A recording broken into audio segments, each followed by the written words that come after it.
সুপ্রিয় দর্শক আসসালামু আলাইকুম, কেমন আছেন সব? আশা করি আল্লাহর রহমতে ভালো আছেন। চলে এলাম আজকে একটা নতুন রেসিপি নিয়ে। চলুন তাহলে দেখি না আজকে রেসিপিটি।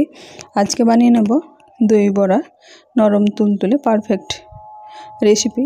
এরকমভাবে তৈরি করলে এই টিপস অ্যান্ড ট্রিক্স ফলো করে প্রত্যেকে কিন্তু নরম তুলতুলে পারফেক্ট দই বড়া তৈরি করে নিতে পারবে।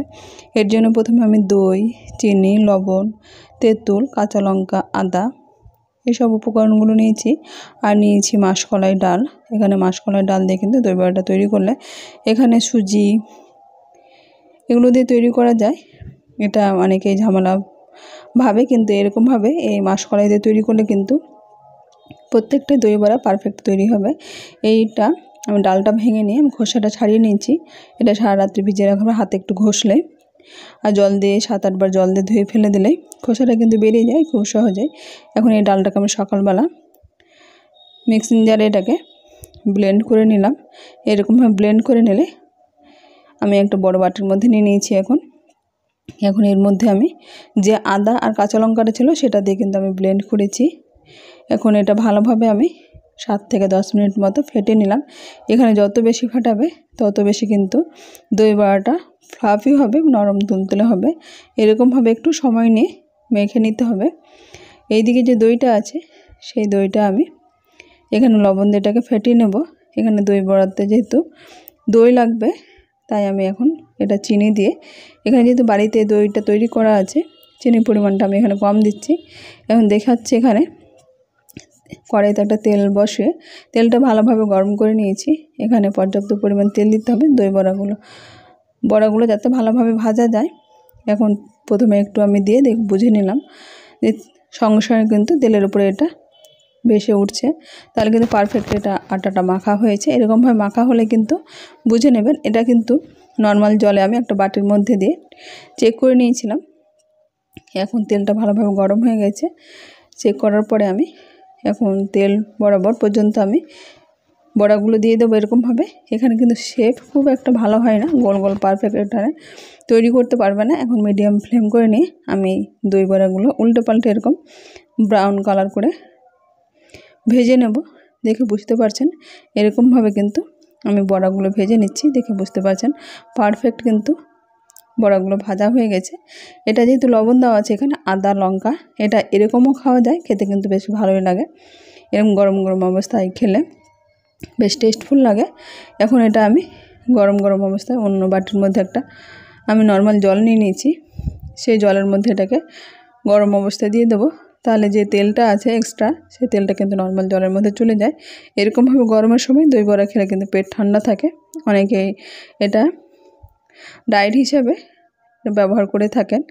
এখন এটাকে আমি তেল থেকে ভালোভাবে ছেঁকে উঠে নিলাম একটা ছাঁকনির মধ্যে। আবার একই রকমভাবে আমি বড়াগুলো দিয়ে দেবো। একই রকমভাবে সবগুলোই আমি দিয়ে আটাটা মেখে রেখেছিলাম, সে আটার আমি বড়াগুলো বানিয়ে নেব। এখন এরকমভাবে সবগুলোই বড়া দিয়ে আমি উল্টে পাল্টে একই রকম কালার করে ভেজে নেব। মিডিয়াম ফ্লেম করে সবসময় কিন্তু কালার বড়াগুলো ভেজে নিতে হবে, তাহলে ভেতর পর্যন্ত খুব সুন্দর ভাজা হবে, সেদ্ধ ভালো হয়। এদিকে আমি একটা বড় বাটির মধ্যে নর্মাল জল নিয়েছি, সেখানে আমি তেলটা ভালোভাবে নিংড়ে নিয়ে আমি এখানে দিয়ে দিলাম। দেখে বুঝতে পারছেন জলের মধ্যে কিন্তু এটা ভালোভাবে একদম ভেসে উঠেছে। পারফেক্ট এটা ফুলে ফুলে একদম ভেসে যাচ্ছে। এখন এখানে কিছুক্ষণ আমি রেখে দেবো, 1 ঘন্টা মতো। 1 ঘন্টা পরে এটাকে আমি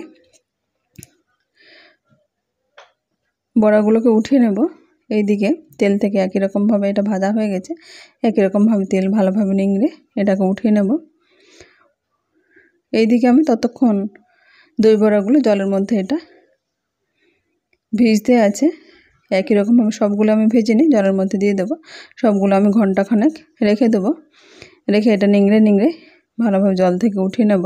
এইদিকে যে আমি তেঁতুলটা দেখেছিলাম সেই তেঁতুলটা এরকম ভিজিয়ে রেখে দিয়েছিলাম একটা বাটির মধ্যে। এটা ভিজিয়ে রেখে দিলে কিন্তু খুব সহজেই তেঁতুলটা ভিজে যায় এবং গলে এরকম হাতে একটু মেখে নিলে খুব সহজেই তেঁতুলের কাতটা বেরিয়ে যায়।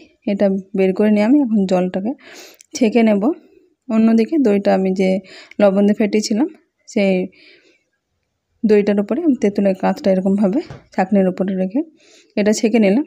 এখানে যে বীজ যে শাঁসগুলো থাকে সেগুলো কিন্তু এখানে বেরিয়ে গেল ছাঁকনির মধ্যে। এখন দইয়ের মধ্যে আমি এটাকে ভালোভাবে মাখিয়ে নিলাম। এটা চাইলে আপনারা যখন দই বড়াটা সার্ভ করবেন তখন কিন্তু তেঁতুলের কাতটা এরকমভাবে দিতে পারেন। আমি এখানে দইয়ের মধ্যেই দিয়ে দিলাম। এটা একই সঙ্গে সবগুলোই কিন্তু এর মধ্যে ঢুকতে পারবে, তাই আমি দিয়ে দিলাম। এরপরের ভিডিওতে আমি দেখাবো অন্যরকম রেসিপি।